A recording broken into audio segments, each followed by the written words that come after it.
세아가 다음 주에 추석인데 둘이 같이 내려올 거지? 기왕 오는 거 전날에 좀 일찍 내려와라. 같이 마트에서 장도 보고 천천히 준비하자. 아, 추석이요? 저희가 미리 말씀을 안 드렸나요? 남편한테 어머님이 오해하시지 않게 말씀드리라고 했던 것 같은데. 무슨 말? 나는 아무것도 들은 게 없는데. 아, 다름이 아니고 저희가 결혼할 때 해외로 신혼여행을 못 갔었잖아요? 그래서 이번 추석 때 신혼여행 다시 가려고요. 진작부터 결정해서 이미 항공권이랑 호텔이랑 예약 다 해놨는데 성문 씨가 어머님께 미리 말씀을 안 드렸었나 봐요. 어쩌죠? 너희들이 작년에 신혼여행을 제대로 못 가긴 했지. 그런데 꼭 추석 때 해외여행을 가야겠니? 명절이 아니면 너희가 언제 한번 내려온다고. 2달 전에 어머님 생신 때 그때 찾아뵀었잖아요. 죄송한데 이번에는 좀 그렇게 됐어요. 나중에 설날 때나 한번 내려갈게요. 어머님 선물 사올 테니까 너무 서운해하지 않으셨으면 좋겠어요. 그래, 뭐 너희들이 그렇다면야 어쩔 수 없지. 대신에 내년 설날에는 꼭 내려와야 된다. 물론이죠, 어머님.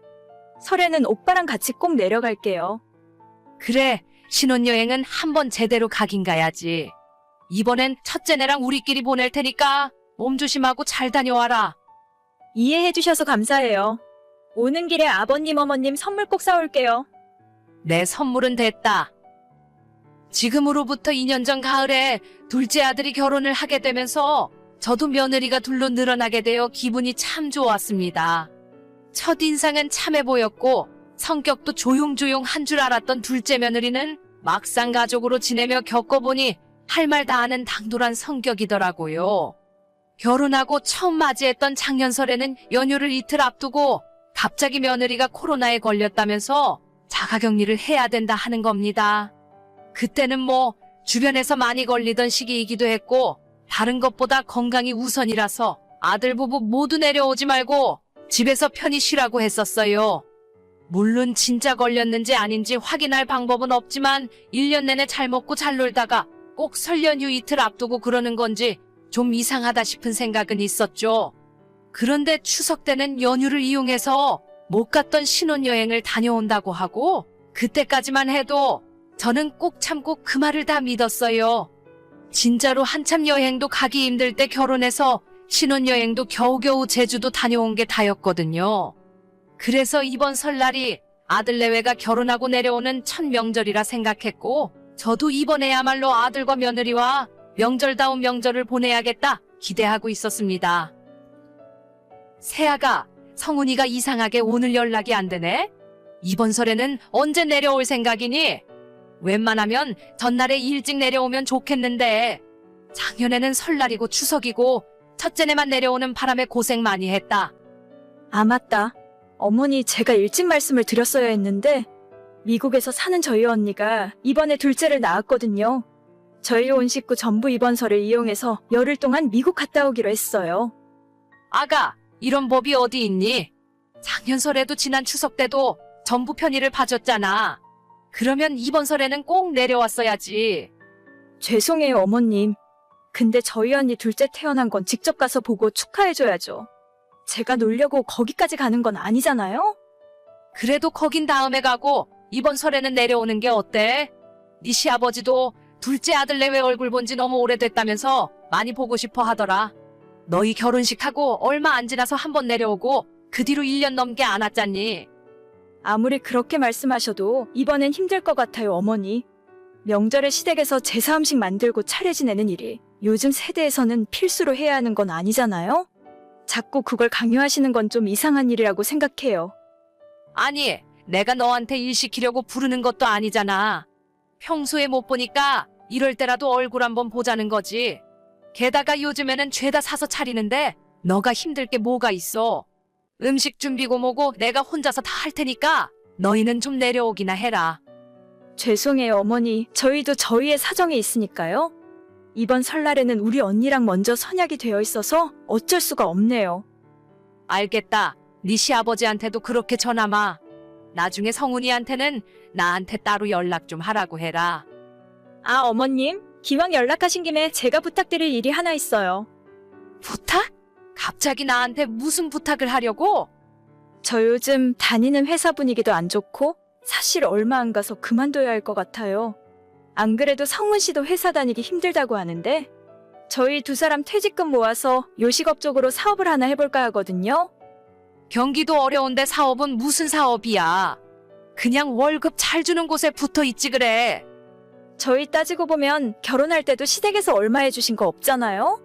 그래서 이번 기회에 1억 정도만 투자해주시면 안 될까요? 우리가 니들 결혼할 때 해준 게 없다고? 거기에 1억을 더 달라고? 내가 돈이 어디 있니? 그런 부탁은 못 들어준다. 성훈 씨한테 들었는데 아버님 어머님 사시는 집이 5억 정도 한다면서요? 그럼 은행에 대출 받기 쉬울 것 같은데 담보로 1억만 대출 받아주시면 안 될까요? 지금 얼굴 보고 부탁해도 모자랄 판에 카톡으로 그런 부탁을 나한테 하는 거니? 시아버지가 이 이야기 들었으면 난리가 났을 거다. 못 들은 걸로 할 테니까 그만해라. 아니 어머니 정말 서운해요. 제가 괜히 이런 말씀 드리는 거 아니거든요. 아주버님이랑 형님한테는 1억 빌려주셨다면서 저희한테는 왜 안 된다고 하시는 거예요? 너 지금 그 이야기가 왜 나오니? 막 나가자는 거야? 어차피 이렇게 된 이상 솔직하게 다 말씀드릴게요. 어머님 아버님께서 가지고 계신 재산이 그리 많은 건 아니잖아요?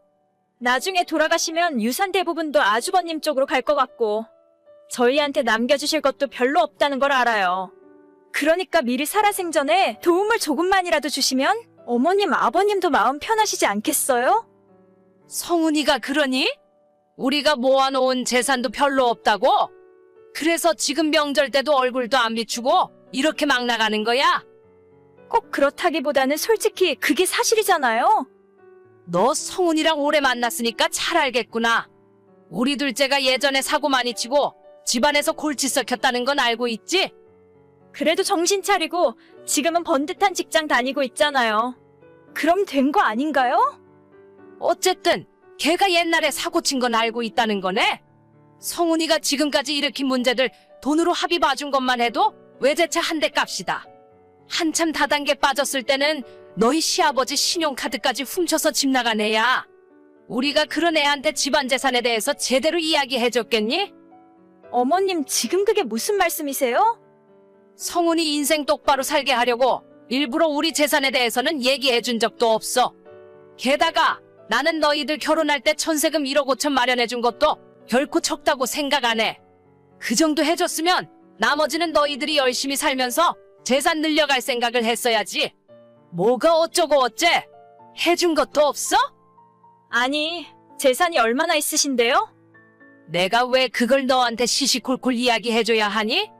너는 우리가 돈도 없는데 첫째랑 너희들 결혼할 때 어떻게 돈을 만들어서 해줬다고 생각해? 1억? 그거 너희들이 진짜 열심히 하고 노력하는 것 같으면 빌려줄 수도 있어. 그런데 내가 봤을 때는 싹수부터 글러먹었다. 일부러 지금 저 골탕 먹이려고 거짓말 하시는 거죠? 아버님 다니는 직장도 대기업 같은 게 아니잖아요? 지금 사시는 집도 그냥 평범한 아파트인데 괜히 저한테 거짓말 하시는 거 다 알아요. 우리가 집이건 차건 한번 쓰기 시작하면 웬만해서 바꾸는 일이 없다. 너는 잘 모르겠지만 우리도 물려받은 재산으로 부동산 투자해서 많이 벌었어. 너희 시아버지는 집에서 마냥 놀기가 좀 그러니까 집 근처 가까운 곳에서 편하게 일하시는 거다. 어머니 죄송해요. 미국 언니네 집은 다음에 휴가 받아서 가기로 했어요. 이번 설 전날에 아침 일찍 내려갈게요. 됐다. 앞으로 너는 우리 집안에 발끝이라도 들일 생각 하지 말 거라. 죄송해요. 제가 진짜 오해했어요. 성훈 씨랑 제가 어머님 아버님에게 잘할게요. 저희가 철이 너무 없었어요. 말 나온 김에 성훈이도 마찬가지다. 걔도 이제 좀 정신 차리나 했더니 결혼해서 사는 꼬라지 보니 아니었나 보다. 사람 잘못 고른 죄가 있으니 너희들 이혼하기 전까지 우리 집에 찾아오면 내가 책임지고 호적에서 파버린다고 전해라. 어머니 죄송해요. 진짜 한 번만 용서해 주세요. 자식들 앞에서 괜히 돈 있다고 자랑하면 자식들 미래 망치는 것 같아서 자세히 이야기해준 적은 없었어요. 첫째 아들이나 둘째 아들 모두 결혼한다고 하면 전세금 정도 해주었고 작년에는 첫째가 하던 사업이 워낙 상황이 어려워지는 바람에 실제로 1억을 빌려준 적도 있었습니다. 첫째 아들은 성실하게 일하고 예전부터 자기 사업 잘 꾸려가는 아이라서 1억이라는 큰 돈을 빌려주면서도 걱정을 많이 하진 않았어요. 실제로 지금까지 절반 이상 갚았고 사업도 다시 잘 풀리는 것 같더라고요. 둘째 아들은 예전 학창시절부터 친구들이랑 싸우고 합의금 물어준 것만 수천이에요. 자식 교육 잘못 키운 건 부모 책임이라지만 똑같이 관심 주고 똑같이 해줬는데 첫째와 둘째가 어쩜 저렇게 딴판인지 모르겠습니다. 첫째는 며느리마저 그렇게 살갑게 자라고 자주 찾아오는데 둘째는 어디서 저런 아이를 며느리라고 데려온 건지 결혼한 지 1년 만에 시부모한테 돈 내놓으라고 하는 게 맞는 일인지 모르겠습니다. 화가 나서 한 이야기지만 절대 겁주려고 농담했던 건 아니에요. 둘째는 앞으로 이혼한다고 할 때까지 얼굴 안 볼 생각이고 제 호주머니에서 1,000원짜리 한 장이라도 얻어갈 수 없을 겁니다. 정말 내 배 아파서 낳은 자식이지만 너무 괘씸하네요. 오늘의 사연은 여기까지입니다. 구독과 좋아요, 알림 설정은 많은 힘이 됩니다. 다들 행복하시고 좋은 하루 되세요.